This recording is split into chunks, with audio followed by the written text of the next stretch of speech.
find myself wondering, what did happen to the last 10?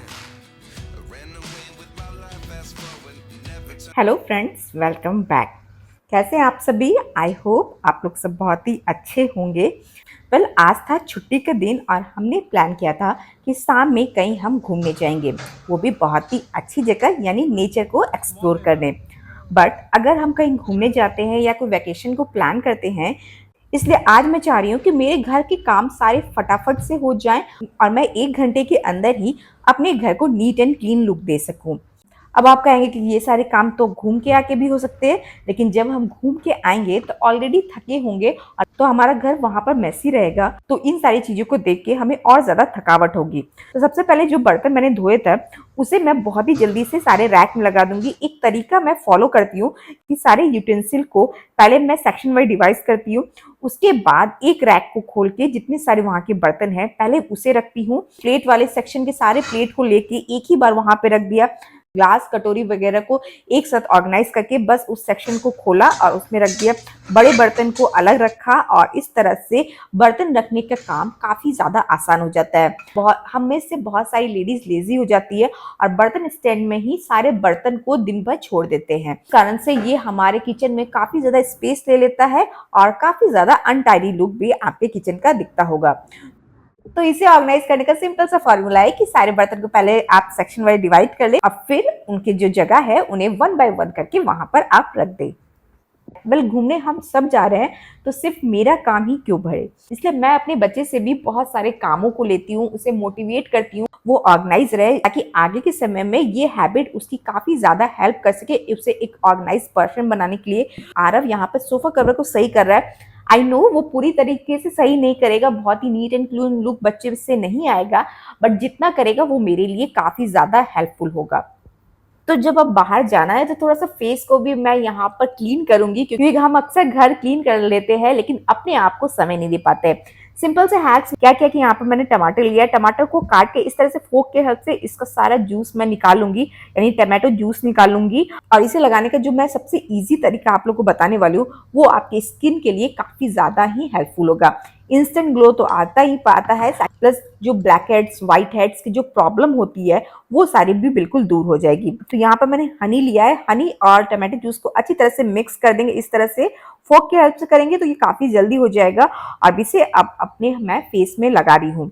मैं वही सारे हैक्स को अपने लाइफ में इंक्लूड करती हूँ, उन्हें फॉलो करती हूँ जो मुझे बेस्ट रिजल्ट देता है और जो कम समय में अपने मैं फेस में अप्लाई कर सकूँ।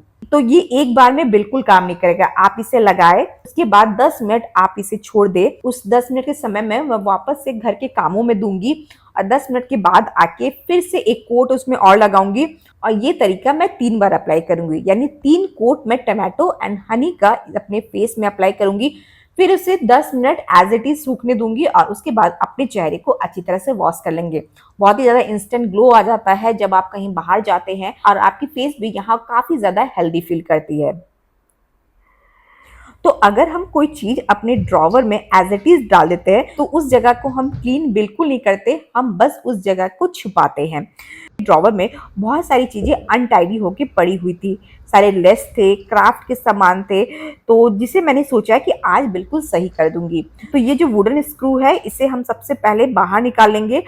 तो इसे इस तरह के प्रिंगल्स के जो डब्बा होता है उसमें रहेंगे ताकि ये बहुत ही स्टेबल रहे और समय पर पड़ने पर ये मुझे मिल सके। अब हम जो भगवान जी को मालाएं वगैरह पहनाते हैं और जब चेंज करते हैं तब मैं उसे स्टोर कर लेती हूँ ताकि मैं अपने आर्ट एंड क्राफ्ट में उन सारी चीजों को यूज करूँ। कुछ क्ले का वर्क जब हम करते हैं तो डेफिनेटली कुछ ना कुछ क्ले बच जाता है, तो इस तरह के मैंने उसके पेबल्स बना के स्टोर किया है। जब थोड़े और ज्यादा होंगे तब इसका मैं आप लोग को एक डीआईवाई दिखाऊंगी। तो बस ड्रॉवर को एक इस तरह के ब्रश से मैं क्लीन करूंगी। तो सबसे पहले सारी चीजों को मैं सही कर रही हूँ। ये जो लेस पूरी तरह से खुल गया था उसे मैं इस तरह के कार्डबोर्ड में इस तरह से रैप करूंगी और एक सेलो टेप के हेल्प से इसे सिक्योर कर दूंगी ताकि ये वापस से खुले नहीं और अपने साथ साथ दूसरी चीजों को भी डिस्टर्ब ना करे। तो ये जो लिस्ट है सारे सही मैंने कर लिए हैं। अब इस ड्रॉवर को ऑर्गेनाइज करने के लिए यहाँ मैं किसी भी तरह का ऑर्गेनाइजर को परचेज नहीं करूंगी। वेस्ट आइटम से आप किस तरह से अपने ड्रॉवर वगैरह को अरेंज कर सकते हैं वो मैं बताने वाली हूँ। तो यहाँ मैंने लिया मशरूम का डब्बा। इस तरह के डब्बे में मेरे घर में मशरूम आता है जिन्हें मैं फेंकती नहीं हूँ, क्योंकि मैं जानती हूँ कि इसका यूज़ मेरे घर में बहुत तरीक़ों से किया जा सकता है। तो बस ड्रॉवर में इसे लगा देंगे और जो भी मेरे आर्ट एंड क्राफ्ट के जो ज़रूरी सामान होते हैं, जैसे इस तरह का स्टेपलर हो गया और कुछ क्राफ्ट के सामान, उन सारी चीज़ों को मैं अलग-अलग सेक्शन में रख रही हूँ। एक और ऑर्गेनाइज़र था, ये जो फ्लिपकार्ट, अमेज़न का डब्बा आता है, मैंने उसे वॉलपेपर से कवर कर लिया है ताकि ये बहुत ही नीट एंड क्लीन लुक दे और ये किसी को पता भी नहीं चले कि मैंने इसे वेस्ट आइटम से तैयार किया है। तो कुछ ग्लास कलर थे, उन सारी चीज़ों को यहाँ पे लगा देंगे और ग्लास लाइनर को भी लगा देंगे। साथ ही साथ जो मोती वगैरह पूजा वगैरह में निकल जाते हैं, उन सारी चीज़ों को मैं यहाँ स्टोर कर रही हूँ। और इस तरह से मैंने अपने आर्ट एंड क्राफ्ट के बहुत सारी चीज़ों को यहाँ पे लगा लिया है ताकि समय पड़ने पे मुझे वो सारी चीज़ें टाइम पे मिल सके। और जब हमें कोई चीज़ नहीं मिलता है समय पे, उसे खोजने में हमारा काफ़ी ज़्यादा समय वहाँ पर बर्बाद होता है, तो वो चीज़ वहाँ पर सेव हो और मेरा घर हर वक्त साफ-सुथरा नज़र आए। तो इस तरह से मैंने इस ड्रॉवर को कंप्लीटली ऑर्गेनाइज़ किया है। एक छोटा-सा आरव का टिफ़िन बॉक्स का डब्बा था जिसमें मैं अपने निक-नैक के सामान को रखती हूँ, तो वर्क टेबल भी मेरा कंप्लीट ऑर्गेनाइज़्ड हो चुका है। तो रिसेंटली जन्माष्टमी का उत्सव गया और अगर हमारे घर में छोटे बच्चे हैं तो आपने उनके लिए या तो राधा रानी का कॉस्ट्यूम या तो लड्डू गोपाल का कॉस्ट्यूम जरूरी खरीदा होगा। मैंने भी आरव के लिए ये वाला लड्डू गोपाल का ड्रेस लास्ट ईयर ही खरीदा था और हर साल मैं इसे बहुत ही अच्छी तरह से रखती हूँ।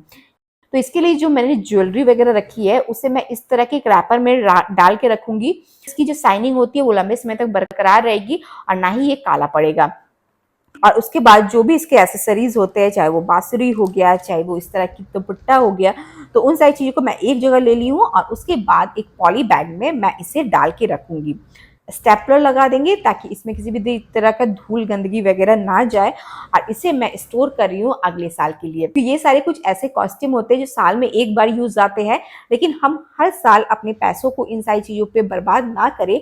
तो ज़रूरत है आपको इन सारी चीज़ों को सही तरीके से रखने की। तो जैसा कि घर का एक-एक कोना आपको बुलाता है, आपका वेट करता है, तो अब मेरा वेट कर रहा था मेरी डाइनिंग टेबल थोड़ा-सा गंदा हो गया था, तो सोचा कि शाम में जाने से पहले इस डाइनिंग टेबल को भी बहुत ही अच्छी तरह से क्लीन कर दूँगी। और अगर आप मेरे रेगुलर सब्सक्राइबर हैं, तो आपने देखा होगा कि मैं अपने डाइनिंग टेबल के ऊपर एक चादर को डाल के रखती हूँ, उसके ऊपर कवर लगाती हूँ।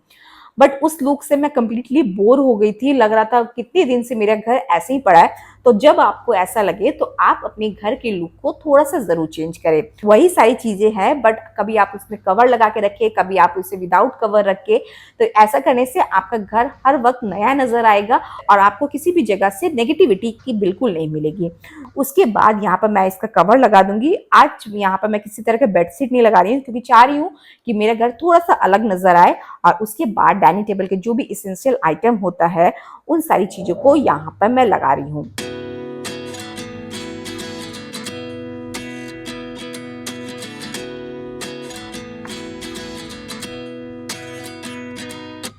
At 29 and I find myself wondering what did happen to the last 10.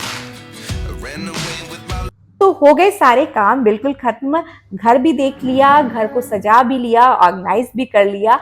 अब आ गया फैमिली टाइम और कुछ समय अपने आप के साथ, नेचर के साथ बिताने का टाइम। मैं जा रहती हूँ, वहाँ एक बहुत ही सुंदर डैम है, वहाँ पर हम जा रहे हैं एंजॉय करने, क्योंकि मानसून का सीजन है, वेदर काफ़ी ज़्यादा खूबसूरत है। तो हमने सोचा कि क्यों ना कुछ क्वालिटी टाइम यहाँ पर स्पेंड किया जाए।